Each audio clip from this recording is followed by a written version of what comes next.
Comportamiento. En psicología, antropología y biología, comportamiento o conducta es la manera en que se comporta el ser humano u organismos, en relación con su entorno o mundo de estímulos. El comportamiento puede ser consciente o inconsciente, voluntario o involuntario, público o privado, según las circunstancias que lo afecten.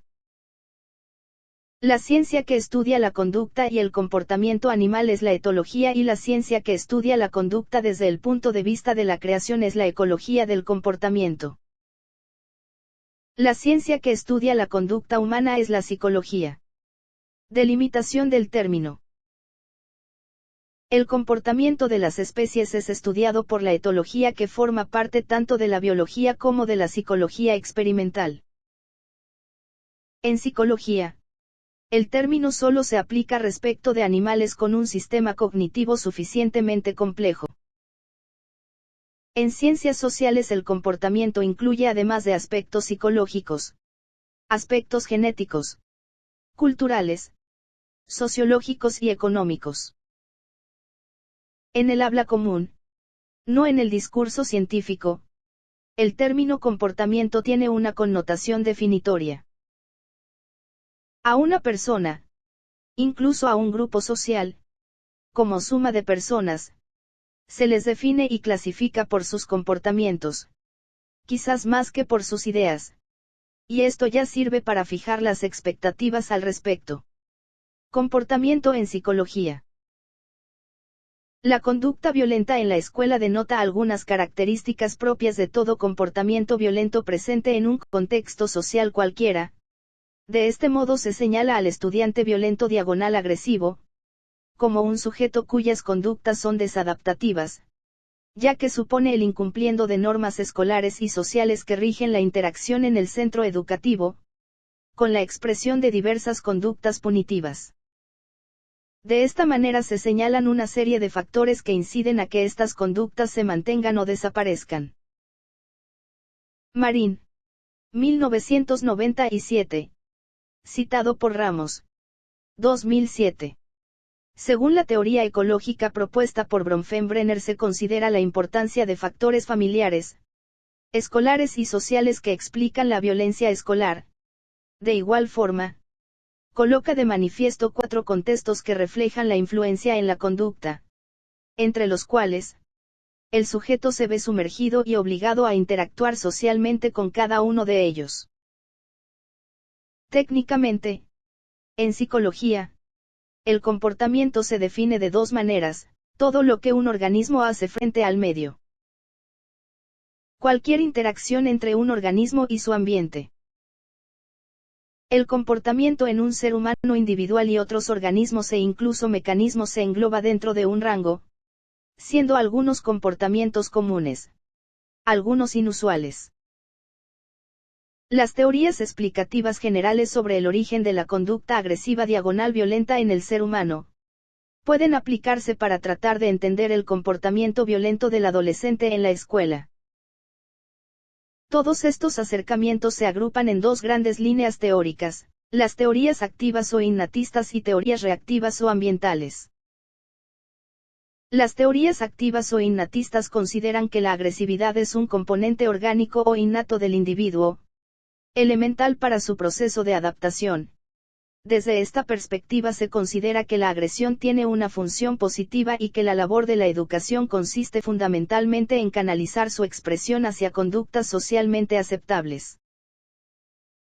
Por otro lado, las teorías reactivas o ambientales resaltan el papel del medio ambiente y la importancia de los procesos de aprendizaje en la conducta violenta del ser humano. Conducta. La conducta de un espécimen biológico está formada por patrones de comportamiento estables, mediados por la evolución, resguardada y perpetuada por la genética. Esta conducta se manifiesta a través de sus cualidades adaptativas, dentro de un contexto o una comunidad. Es un indicador observable, físico de los procesos internos del individuo. Aspectos psicosociales. La aceptación social de un comportamiento es evaluada por las normas sociales y regulada por varios medios de control social.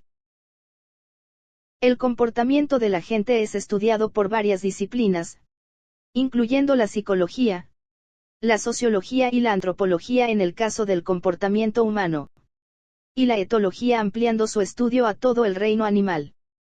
Comportamiento de los sistemas sociales. La estructura social es el patrón de relaciones, posiciones y número de personas que conforman la organización social de una población, ya sea un grupo pequeño o toda una sociedad. Las relaciones se dan siempre que las personas se implican en patrones de interacción continuada relativamente estables. Las posiciones estatus social consisten en lugares reconocidos en la red de relaciones sociales que llevan aparejadas expectativas de comportamiento, llamadas roles. Normas y reglas son impuestas para garantizar que se viva a la altura de las expectativas del rol social, y se imponen sanciones positivas y negativas para asegurar que se cumplan. Las normas y reglas son la expresión observable de los valores de un sistema social particular. Los roles, normas y valores deben integrarse en un sistema para que éste sea completamente funcional. Agrupaciones y sociedades. Dentro de la mayoría de los grupos de animales, hay diversas especies cuyo único objetivo es juntarse o conseguirse parejas con la finalidad de reproducirse, mientras otros forman agrupaciones relativamente estables. Estas congregaciones suelen ser meramente uniones temporales para conseguir algún propósito en general o agrupaciones permanentes dentro de las cuales se desarrolla todas las actividades, como desplazarse, buscar alimento, reproducirse, entre otras cosas.